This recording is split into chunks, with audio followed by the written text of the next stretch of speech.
What's up, everybody? Welcome to the second week of Horror Headlines. It is April 25th. I am John Marr from Why We Love Horror. That is Hunter Chambliss from Welcome to Primetime. And we are here to give you your weekly horror headlines in the horror world. Hunter, how you doing this week? I am doing fantastic. How are you doing, John? Doing great. And without any further ado, I know we're streaming live to YouTube. We're streaming live to the Facebook group. We're streaming live to X. We're streaming live to TikTok. So feel free to throw your comments in. If you're on Facebook or YouTube or X, your comments will appear on screen.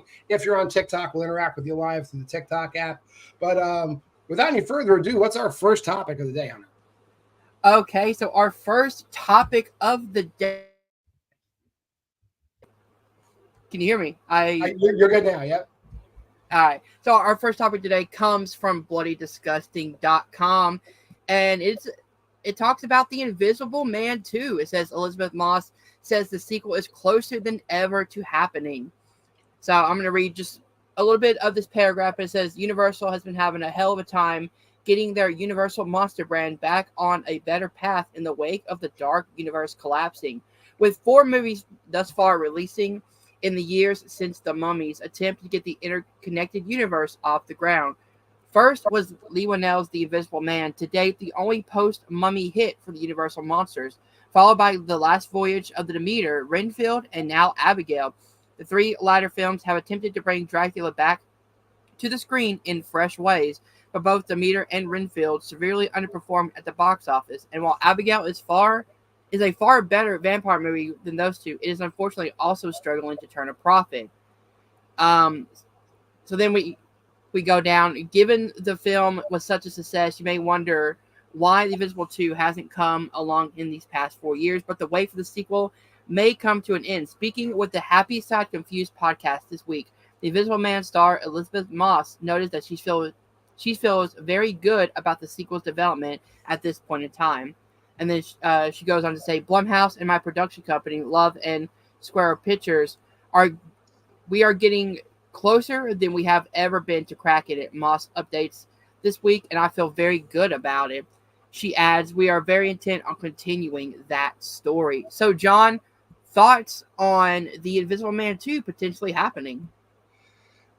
This is good news for Blumhouse, who had, I think we talked about like last week or the week before that, just a string of underperforming movies that are kind of hyped, but like nobody really cares about them. I mean, I know Night Swim's been openly mocked, Imaginary's been openly mocked. No one openly mocks The Invisible Man. I've never heard anybody like make fun of that movie. However, the one thing about the marketing for The Invisible Man that I find weird is they never really come out and hit you over the head with the fact like, hey, we're redoing the Universal Monsters movies. The Invisible Man just seemed to share a title with the classic Invisible Man because the concept is totally different.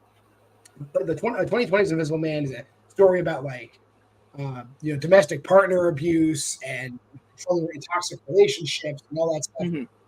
Granted, the Invisible Man in the original Invisible Man movie was a huge dick. He was not. He was a dick to everybody. He wasn't a dick to his girlfriend. And then I'm psyched about the Wolfman. I'm psyched about a lot of other projects that Blumhouse has, but they're not promoting it as like a Universal Monsters revival. Like I know it is, you know it is, but when I look at the marketing material, like that's just like something that it feels like we're making that up. You know, like that's how I feel. It could be. But to me, I'm kind of glad that they didn't immediately come off with the jump of The Invisible Man and be like, this is the start of our interconnected universe. I kind of like the fact that they're like doing kind of an early MCU, whereas like these movies can connect, but we're going to let our directors do the movies that they want to do. And if we want to connect them, we can. Well, yeah, if you watched The Last Voyage of the Demeter, which I'm sure you did, the ending I did actually. You didn't watch it? The last 3 minutes of that movie feels like an MCU. It's like it just like the score and like how it's shot. Like it feels like we got more movies coming. Like, you know, this guy's gonna hunt Dracula now. And that that article was like really like just punching all over the place. Like, yeah, Last Voyage of the Demeter, Renfield, Abigail. No, first of all, none of those movies are like tied really to Blumhouse. I guess Demeter slightly, but like Renfield, Abigail, no. Yeah, the character of Dracula is in those movies. It's definitely in Renfield. Abigail, it's implied that that's Dracula, but they never come out and say it. And his name is not Dracula in that movie. Yeah. His name's not Dracula in Abigail.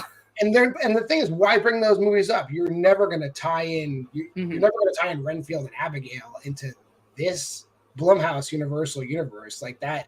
First of all, you're not. No one's going to do that. Like the people, Renfield, you don't want to. It's a horror comedy, and Radio Silence has a good thing going, and they've already announced that Abigail is in the Ready or Not universe. So wait, really? Yeah, they have not denied it. Let's put that. They have not denied it. Ooh, that's interesting. Really implied, and there's a lot of Easter eggs in Abigail. I gotta rewatch Abigail, man, to see in the those background. Easter eggs. There's a lot of Easter eggs in the background that hint at the fact that they're in the same universe. Not to mention, like the effects, like when the Ladoma's family is killed in Ready or Not, when the vampires are killed in Abigail, it's literally the same exploding blood effect. So like there's It is, yeah. Like it's clearly like linear in that universe. Yeah, I didn't put two and two together. I thought they were completely separate, but if they're a part of the same universe, that's fucking awesome. Going back to this whole like Blumhouse reviving Universal thing, there's a long way to go. Like if they really want to get like a revival of Universal monsters, they have a long way to go. We need a good Dracula / vampire film. We need the Wolfman to hit. We need that to be a hit. We need a Frankenstein / Frankenstein's monster film. Is that one with Christian Bale under the Universal pictures? You mean I know Christian Bale has the pale blue eye. Is that the name of it? It's like a new Frankenstein type movie with Christian Bale coming out next year. Oh, no, it isn't out yet. Then I don't know. I don't think so. It's definitely not tagged by Blumhouse. Mm-hmm. So it could be separate. But the thing is, like, if there's a property that's kind of like silently putting out a ton of movies in recent years, it's Frankenstein. Like The Angry Black Girl and Her Monster, Birth, Rebirth, all these movies are Frankenstein. Like they're not out and out saying this is a Frankenstein movie, but like people are doing Frankenstein a ton. So like, granted, it's more for horror heads like you and me. Like nobody's really going out and watching Birth, Rebirth or The Angry Black Girl and Her Monster. But like for Birth, Rebirth is weird, but I love it. But it's definitely, you can't deny it's a Frankenstein story. It is. Lisa Frankenstein just came out. Like we are getting saturated Frankenstein stories. So, but none of them are a legit like Mary Shelley's Frankenstein. Mm-hmm. You know. So I sorry to interrupt you. I looked up the Christian Bale one I'm talking about. He is playing Frankenstein's monster in Maggie Gyllenhaal's The Bride. Oh, is that a remake of The Bride then? Okay. Yes. Yeah, The Bride's also like, a remake of Bride of Frankenstein, sort of. Mm-hmm. But back to the original point. Like Invisible Man 2, obviously Invisible Man was huge. It was a great movie, so well done. I'm in for it.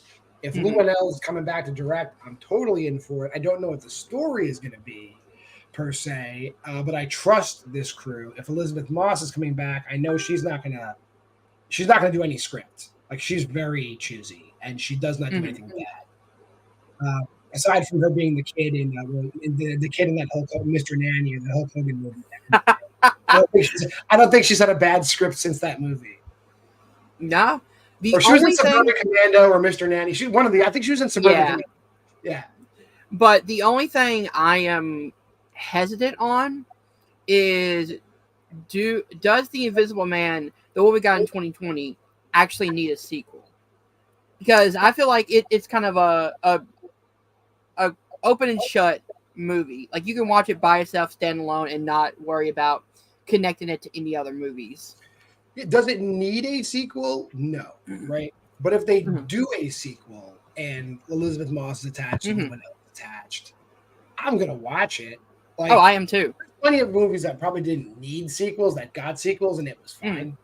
So, I would be hesitant, but only very slightly hesitant because I imagine it's got to be good if they do it. Yeah. What if you were,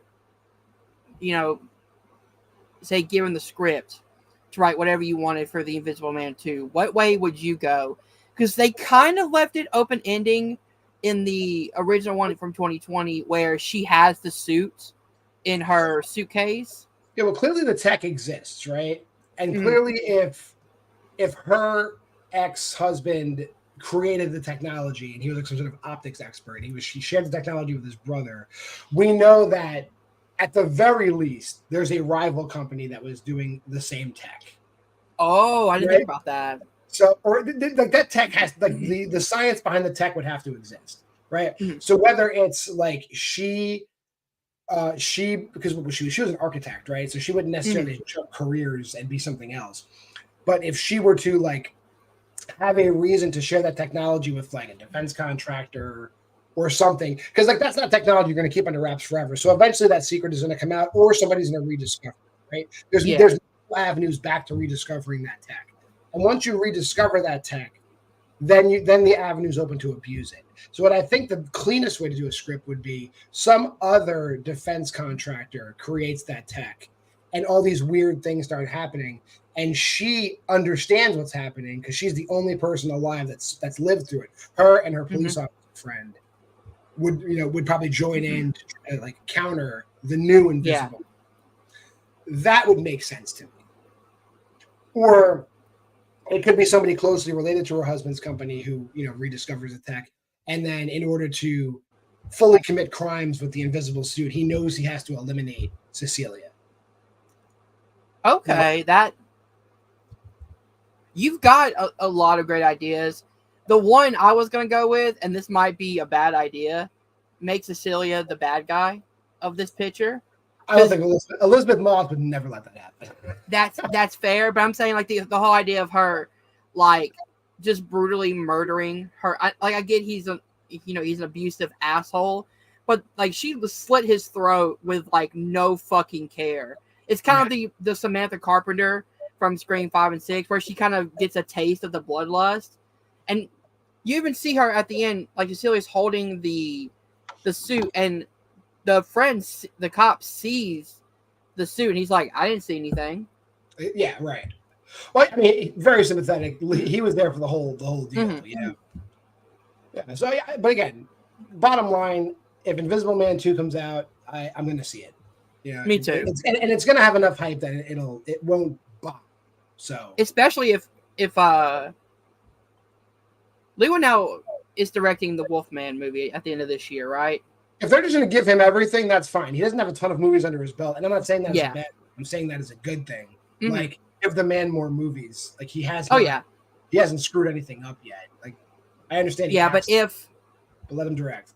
But if the Wolfman is a success, and it's a great critically and makes a lot of money, then the hype for Invisible Man 2, where you bring Lee Whannell back, will get even more people talking about it. So it's kind of a good way to be like, all right, we're coming off of a success for the Wolfman, and now let's get into production on Invisible Man 2. Right. But anyway, if you're just joining us here, I'm John Marr from Marvel Love Horror. That is Hunter Chambliss from Welcome to Primetime. This is Horror Headlines, and we're moving on to our next headline of the night. What else happened in horror this week, Hunter, that we need to talk about today? All right, let me go ahead and bring up our second topic for the night. The Exorcism trailer. It's a movie starring Russell Crowe with producer credit by Kevin Williamson of Scream fame. Just hit this afternoon. So we're going to talk about it. It says Russell Crowe is starring in a brand new meta possession horror movie titled The Exorcism, and Vertical has unleashed the official trailer this afternoon. Vertical has picked up the North American rights to The Exorcism, which they'll bring to theaters on June 7th. Shudder is also on board to bring the film home later this year.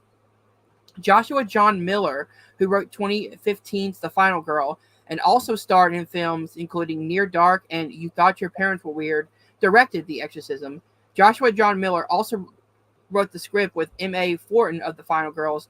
This one is personal for Miller, as his late father was the star of the best possession movie ever made.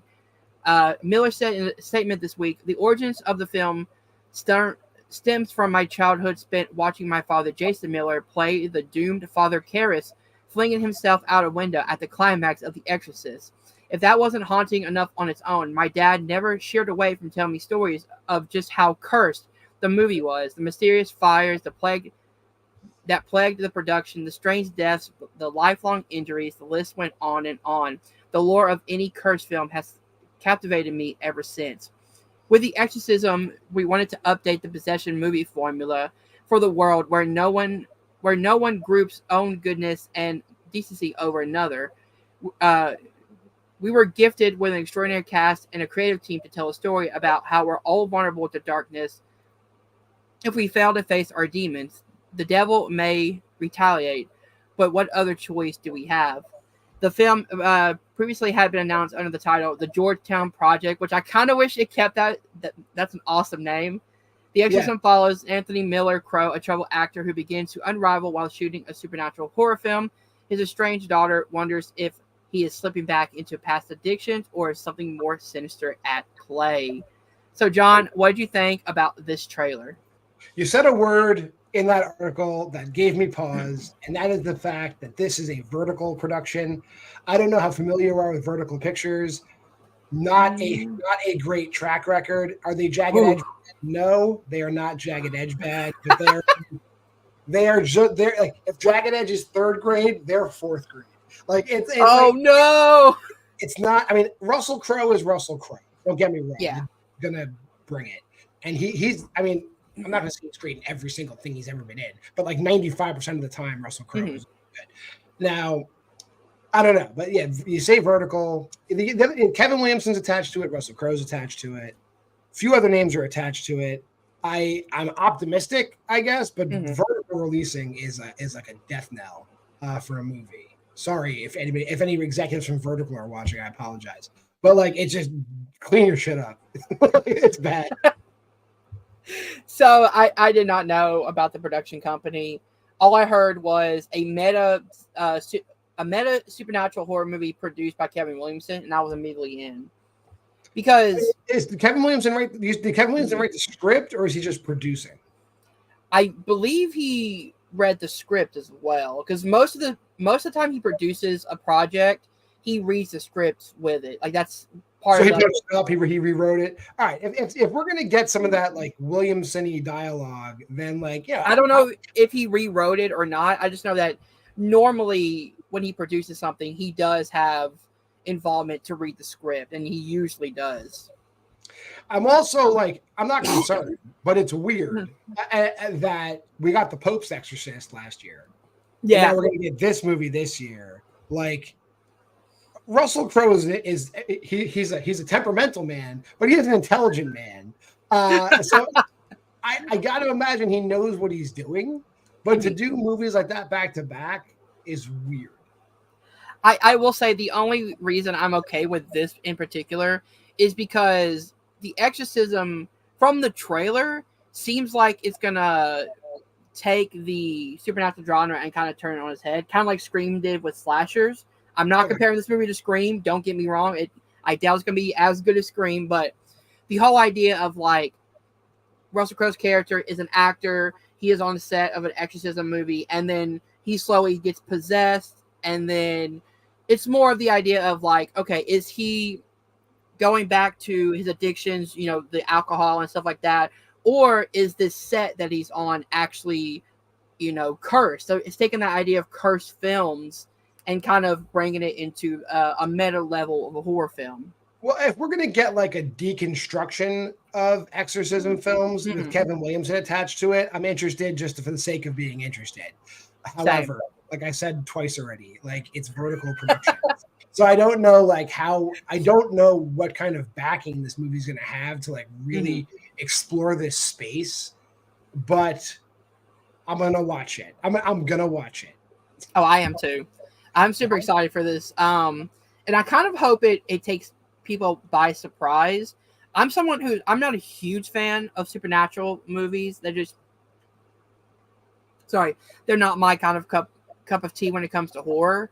But if one is done really well, like The Conjuring or like The Exorcist, I do tend to enjoy those. And the fact that you have the son of Jason Miller, who played Father Karras in The Exorcist, he's going to kind of treat this as a homage to his father. So that kind of gives me a little bit of hope that he's not going to let Vertical Pictures screw this up as much as they did with previous films. Fair enough. I'm gonna reserve judgment until I see it. But like I said, That's fair. there's enough like good actors and good people within the sphere attached to this that like it's gonna be hard to sink it, but we'll see. All right, let's move on to our next topic. Okay, while Hunter's pulling that up, I'm John Marr from Marvel of Horror, and that is Hunter Chambliss from Welcome to Primetime. This is Horror Headlines for this week, April 25th. What's our third headline of the night? What are we talking about? All right, 28 years later, got some new casting. Ray Fiennes, Jodie Comer, and Aaron Taylor Johnson joined the long-awaited sequel. All right, from Bloody Disgusting, Danny Boyle and Alex Garland, the director and writer behind the 2002 hit horror film 28 Days Later, are reteaming for the long-awaited sequel 28 years later. The Hollywood Reporter reports that the sequel has cast Jodie Comer from Alone in the Dark and Killing Eve, Aaron Taylor Johnson from Kraven the Hunter, and Ray Fiennes from The Menu recently. The plan is for Garland to write 28 years later and Boyle to direct, and Garland also plans on writing at least one more sequel to the franchise. Director Nia DaCosta is currently in talks to helm the second installment, which we talked about, I believe, on our first episode. Yeah. With everything attached to this movie now, I mean, they're going all out. They're pulling in like really great actors, like Ray Fiennes. I mean, nothing else to say. Jodie Comer, like accomplished stage actress, accomplished television actress, accomplished film actress, and ATJ has been killing it too. And then I believe, aren't they also bringing Cillian Murphy back? I believe that was a report. I don't know how true that report is. I mean, we don't necessarily need. I imagine it's a possibility, and like he's just coming off of a huge year, obviously with Oppenheimer. Oh, 100%. So, and then you got Alex Garland going back to what he does best, writing. Danny Boyle, like extremely accomplished director. I mean, I don't. Again, this seems like a no miss formula. If this is what we're really doing, I'm here for it. What do you think, dude? It seems like every episode so far we've brought up something about this topic, and every single time they add something new, I get more excited for it. I'm somebody who watched 28 Days Later so I watched it a few years ago. I thought it was a really amazingly done zombie-ish film. So the idea of taking that and kind of updating it and like seeing where the characters are, so many years later. Danny Boyle is a really good director. Alex Garland is a really accomplished writer, and I love most of his films as well. So, again, as you said, this is a no-miss formula, and if they do, then something really, messed up happened in either the writing process or studio involvement, because I can't see this movie not being good. Yeah, 28 Days Later, and I guess Snyder's Dawn of the Dead are the two movies that really introduced the holy shit, these things run aesthetic, which totally, flipped the zombie genre on its head, because you had the shambling Romero zombies up to that point for the most part. So yeah, I think everybody who is in this community will point to 28 Days Later as like a touchstone within the subgenre. And Danny Boyle was the guy who was at the helm then. So bringing him back now is good and nostalgic, right? And then every time they attach a different actor, Alex Garland, hard writer, incredibly good writer. And then every actor they attach to this project, like I would go to see the movie with any of those three people. Oh, 100%. I would as well. Yes. But you're going to give me all three of these people, including the other people who have already been kind of, rumored to be attached to this movie. I mean, I don't know what the script is about. I don't know if we're dealing with like if the same outbreak is still going on 28 years later, or they've recovered from it and then something else happens. Like, I don't know what's going to be. I'm up for either way. I believe Alex Garland, this seems like an easy task for Alex Garland. Concept-wise, it'll probably be the fine details really iron it out, I imagine. Oh, I highly doubt this is going to be a miss when it comes to Alex Garland. The one name that really surprised me was Ray Fiennes. I am such a huge fan of Ray Fiennes. I grew up watching the Harry Potter films. He was Voldemort. He was amazing, terrifying. But recently, one of his best performances for me recently is him in The Menu. I think what he does in The Menu, he brings this. He's still scary, and he's still the villain. He's still, this kind of menacing figure. But towards the end of The Menu, he really brings heart to that character, this is a guy who has been hurt so much in the food industry that this is the lengths he's going to. And all it takes is one moment of him cooking a cheeseburger because he used to flip burgers and was happy. And that moment brought just a little bit of heart. And it wasn't because of, a detail of the script, but it was because of a facial expression that he does. He's so good at emotion, like showing emotions with his face. So I can't wait to see what that does in a landscape of this outbreak.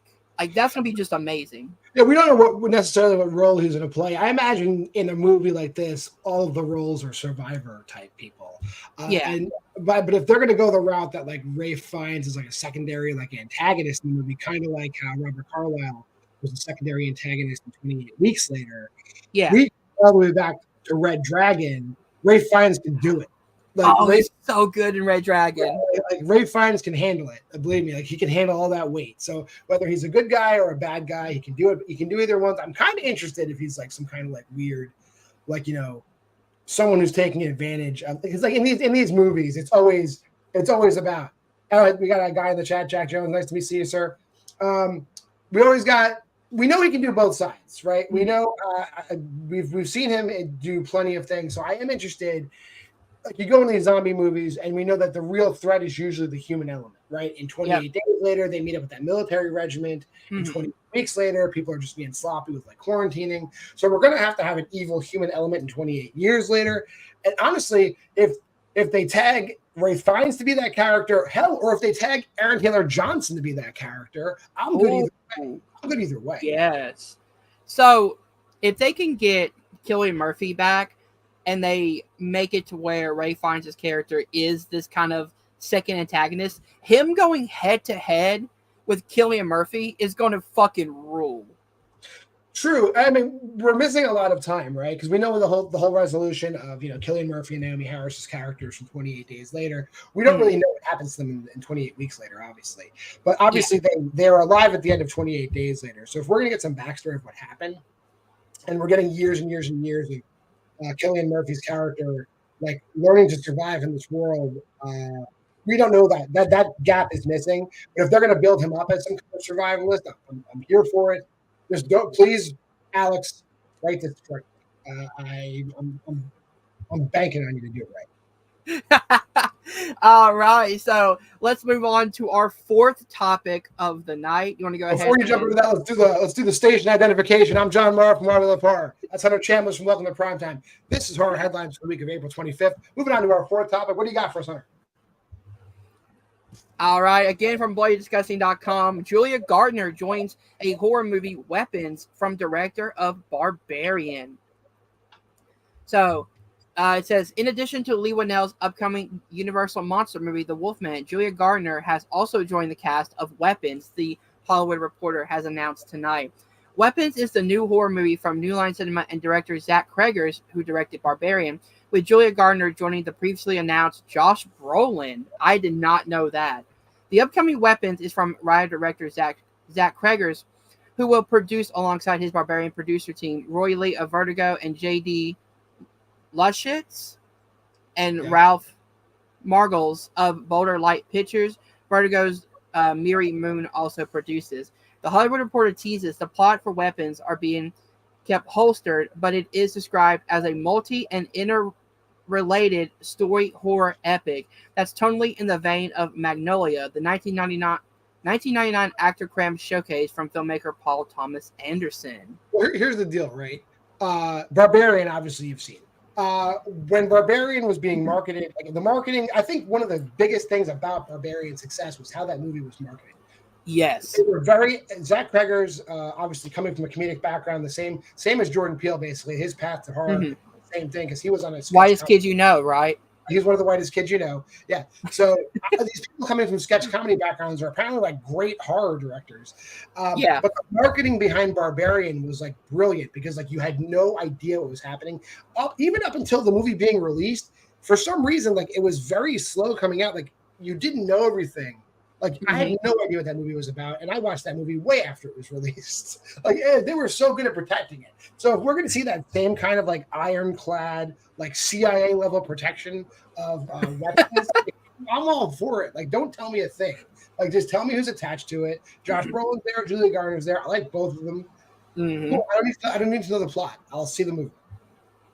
Yeah, I kind of agree. I'm a huge fan of Barbarian. That was, I think, my number 2 movie of 2022, right behind The Menu. One thing I love about it is that, as you said, the marketing really made it seem like it was just going to be this, Bill Skarsgård is in this, Airbnb with this woman, and what's going to happen. But that's literally the first 30 minutes of the movie. And then after that, shit hits the fan.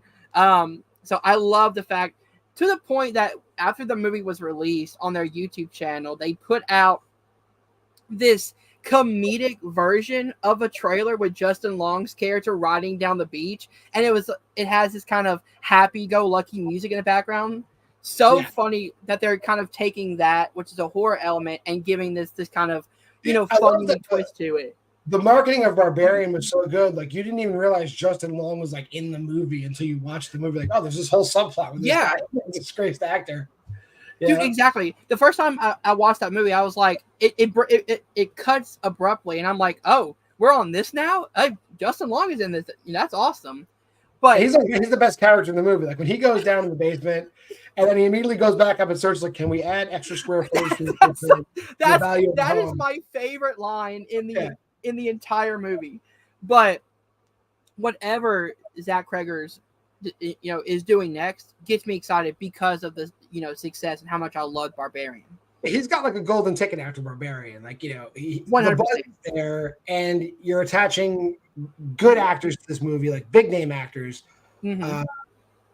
Let's go. I want to see. Don't even tell me what it's about.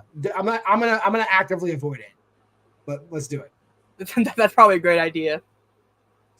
We're moving on to our final topic of the night. Again, I'm John Marr from Why We Love Horror. That's Hunter Chambers from Welcome to Prime Time. This is Horror Headlines for the week of April 25th. If you're joining us on YouTube, we appreciate you. Facebook, we appreciate you. X, we appreciate you. And everyone coming here on TikTok, we appreciate you as well. What's the last thing we're talking about today? All right. This movie is actually on my most anticipated horror movies of this year, and it's called Stream. Horror movie. You're freezing a little bit there, Hunter. I do know a little bit about Stream. I do know that movie. A lot of people are attached to it, like Jeffrey Combs, and I think Daniel Harris is attached to it. Go ahead. Yes, we're back. A lot of horror legends. A lot of horror legends attached to this movie. I believe it's about a family that goes to a hotel, and it's a typical slasher plot. We just have all these legends in the movie. Yeah. But they say it on bloodydisgusting.com. So it says, while you wait for Damien Leone's Terrifier 3 later this year, the team's next horror movie, Stream, is heading to theaters in August. Deadline has announced this afternoon that Terrifier 2's theatrical distributor, Iconic Events Releasing, will bring Stream to theaters nationwide August 21st, 2024. The film is coming to theaters in the U.S., Canada, and Mexico. So it says right here, Levy said in a statement today, we are beyond thrilled to partner with Iconic Events Releasing again, but this time to bring an all-new and modern horror film to the big screen. We built a very good relationship with Iconic through Terrifier 2, and now with the upcoming Terrifier 3, we are honored to keep this train rolling and continue to deliver fun and exciting horror movies to our incredible fan base and beyond. So here are the names attached to this movie. The cast is stacked with familiar faces, including Tony Todd, Jeffrey Combs, Danielle Harris, Tim Reed, Dee Wallace, Mark Holton, Felissa Rose, Daniel Roebuck, Dave Sheridan, Terry Alexander, David Howard Thornton, Charles Edwin Powell, Bob Adrian, Sidney Mallock, Wesley Holloway, Damian Moffel, and Michael Levy. Jesus There's Christ. even a lot of great character actors in there. So, like, they went all the way down the list. They found seasoned vets all the way down the list for this movie. So I'm very excited about it. Even if it's just like a limited release, Shutter release, whatever it winds up being. Like, I'm excited to watch it. Oh yeah. When I was doing my like top 5 most anticipated horror movies, and I was looking and saw this movie, and I was like, oh, this sounds interesting. And then I looked at the cast list, and I was like, oh my god, like so many of you've got big name horror actors, and you've got people who are in smaller movies like Felissa Rose, who is, in my opinion, a horror icon because she's in a lot of things. You know, she was in Sleepaway Camp, she was in The Terrifier 2, like she's in a lot of different. She's in Victor Crowley. Victor Crowley. Craving last year. She shows up a lot. Like like a lot of the movies, I would say like they're like these modern day VOD movies, but I don't care. Like she's great. She's great and she's recognizable and it's fine. Dude, I am so excited for this film. Yeah, I think so too. Like I don't need to know more about the plot. It's just it's a slasher set in a hotel. Great, sold. That's it. Care. Let's go. You know, whatever. Yeah, I mean that's pretty much all 5 topics. Anybody commenting on the YouTube or Facebook? Any comments you want to throw up there? I'm not seeing any comments right here. Is anyone on TikTok asking questions or anything? No, people just saying hi in the chat. I'm just when they say hi, I say hi back. We got a couple people watching there, and a couple people I see are watching on YouTube as well. But if nobody's 5 people watching here on the YouTube channel as well. Yeah, we'll hop off for now. This has been horror headlines for this week. I'm Calamity John Mara from Why We Love Horror. That is Hunter the Hitman Chandler from Welcome to Primetime. And thanks very much for tuning in. We'll be back next week with more horror headlines for you.